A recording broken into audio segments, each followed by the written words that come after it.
Hello, today I am setting fire to a pencil using solar electricity because I can.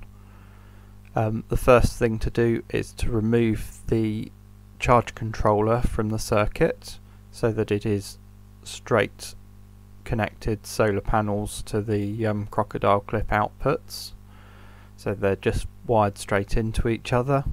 Otherwise the charge controller would stop the power going because it's trying to make sure that the output is consistent for charging a battery.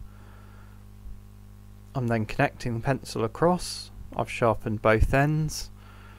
I've put a voltmeter and an amp meter down so that I can see how much power is going through the pencil, and 19 volts at 2.4 amps works out at around about 45 watts. So there's somewhere around about 45 watts of power going through that pencil. I've tried getting a little bit closer. I don't think my framing... I think my framing leaves something to be desired, but obviously you can see that a sharpened pencil with 45 watts running through it doesn't necessarily go as well for the pencil as it might do. It was suggested to me that, you know, I could set fire to this with a magnifying glass just as easily, and that's possibly a little bit safer. I don't know.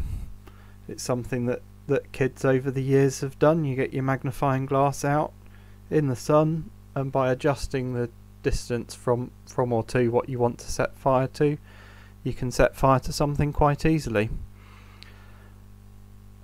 Possibly best to do under supervision, and hopefully on a surface that isn't going to burn. Anyway, thank you for watching and enjoy.